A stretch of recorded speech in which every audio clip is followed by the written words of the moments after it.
Ikiwa ni episode ya pili. Pale tulipoweza kuishia kwenye episode ya kwanza, tuliona wale bwana walichukua mayai na kupeleka kwenye familia nao wakaweza kula. Na hii ni episode ya pili mwendelezo. Tunaona action hiyo ambayo itaenda kutokea hapo mbele. Wanyama waliweza kuvamia kwenye kile kijiji na kuharibu. Baada ya kuwa wale bwana wamepeleka chakula walikula, na huyu mwamba alikuwa anajiamini sana. Na ndio alikuwa mbabe katika kile kijiji. Kwa hiyo siku hiyo ilibidi aondoke naye kwenda kutafuta chakula. Aliangaza huku na kule ili aweze kuona ni wapi anaweza kupata chakula. Basi kama kawaida alivizia wale mbuni waliokuwa wanakula chakula pembeni, na aliweza kuyaona mayai yao, akaana apigie hesabu, ikabidi aende kwa kucrawl.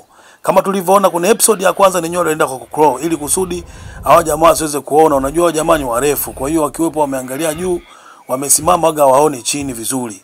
Kwa hiyo huyu mwamba alibidi atumie na hiyo style ya kucrawl. Alicrawl paka kwenye mayai, na baada ya kufika kwenye mayai ilibidi achukue yai moja ili aweze kuondoka nalo.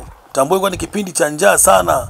Alafu hawa mbuni walikuwa ndo kipindi hicho wanataga. Unajua mbuni wao wanataga sana kipindi cha kiangazi. Pamoja kanga wanataga kipindi cha masika. Basi yule bwana alibeba lile yai na kuanza kukimbia nalo. Lakini wale mbuni walimuona tena. Kama wale bwana walivyoona mara ya kwanza, na wenyewe tena walimuona huyu mwamba. Huyu mwamba akakimbia, lakini yai hakuweza kulitupa.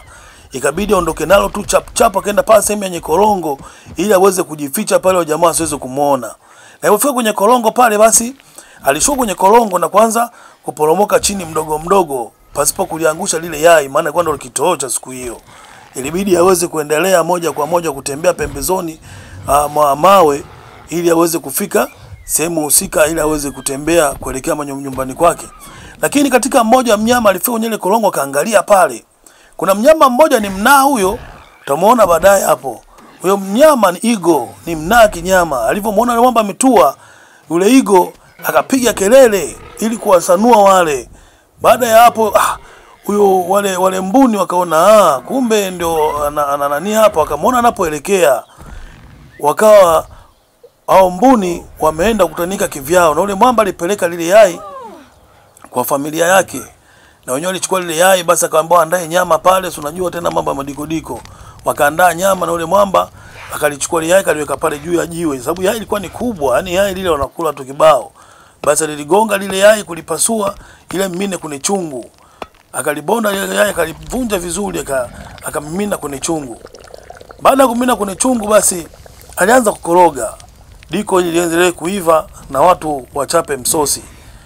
Pasipo kujua kwamba siku hiyo wale mbuni walipanga kuvamia hicho kijiji ili waweze kuharibu na kutafuta mayai yao. Hawa mwamba wenyewe siku hiyo wakaona sadiko limeiva.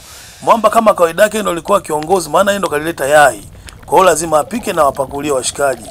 Basi walipakulia kila mmoja msosi. Na wenyewe akaendelea kula pale, wengine huko hawajui hatima ya kesho itakuwaje.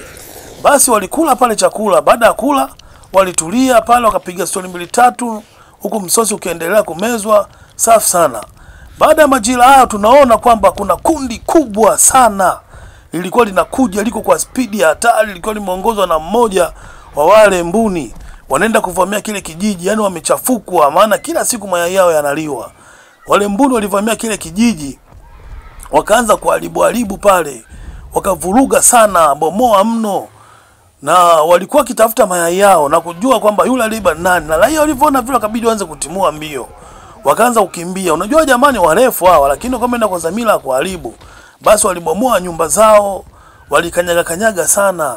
Walibomoa kila kitu chochote kikiona mbele yao. Na baada ya hapo wakazidi kuvagaa wengine tena kwa fujo. Basi walipaharibu mno. Na baada ya kuharibu walikaa kama vile kikao hao wanyama. Baada ya hapo wakaanza kuondoka. Wale wana kijiji walikuwa wamejificha pembeni, walikuwa wanawaangalia, maana walifanya uharibifu, lakini wakoenda mbali kama wamekaa pembeni. Baada ya hapo wana kijiji walitoka wakiwa na huzuni kubwa sana. Wengine wanalia watoto wao huenda wamepotea mule, wengine wanalalamika wanasemaje, wewe ndio umeleta yai hili. Lakini mwamba alikasirika, kaona sasa isiwe hii lawama kwangu. Akabeba kisu, kabeba na mkuki, akasema sasa nenda kujiandaa. Kaenda kanoa vizuri, kanoa mkuki wake fresh, akaweka na kisu chake fresh. Kasema sasa hapa naelekea kwenda kupambana na hawa viumbe. Basi wana kijiji walimtakia kila laheri Na mwamba alitembea akiwa na hasira kali kishenzi. Kaona sasa leo hawa viumbe wataenda kunikoma na nitaenda kuanza na yule Igo. Yule Igo maana ndo aliyefanya nini? Aliweza kuharibu. Basi huyu jamaa alitengeza mtego pale wa huyo Igo, sababu Igo si mzee wa kutafuta vilivyoharibika. Basi jamaa alivyotengeneza pale kwa majasho anamwagika akiwa na hasira, maana kijiji chao kimeharibuliwa. Basi alikaa pembeni, kuna mmoja wa hawa mbuni alikuwa anatembea tembea, akafika paka ile eneo akakanyaga sehemu ambapo ametega ule mtego. Akawa amenaswa yule mbuni. Kaanza kupiga kelele pale, piga kelele, lakini mnyama Igo naye yuko pembeni yake. Igo akaanza kupiga naye kelele kama amenaswa. Basi yule mwamba alienda, kaanza kumshambulia yule mnyama, akapiga mkuki, piga mkuki wa mdomo, akapiga mkuki wa macho. Mnyaye mbuni akampiga na bawa. Boy mwamba kadondoka, akachukua kisu, akapiga sehemu ya shingo. Basi yule mbuni akawa mededi, lakini wale wengine wakaona, alikaja rundo la mbuni, kaanza kumkimbiza. Jamaa kana kwepa, anapita chini yao, anakimbia, yani ili aweze kuwapeleka sehemu ambayo maporomoko ya mawe. Basi yule mwamba alikimbia paka sehemu ya maporomoko ya mawe akiwa yuko hoi, lakini hapo na penyewe pia anatetea nafsi yake. Basi alipanda kwenye korongo moja, huko kuna mawe ambayo yamejipanga panga pale, akaanza kuwaporomoshali kusudi aweze kuangushia wale viumbe waweze kufa.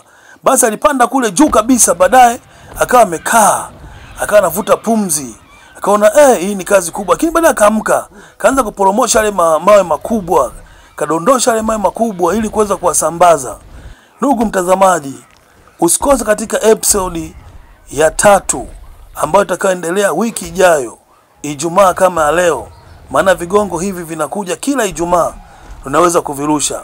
Usisahau kucomment, kushare, kusubscribe kwenye channel yetu ya YouTube ambayo tutawasha TV. Karibuni sana ndugu wapenzi watazamaji.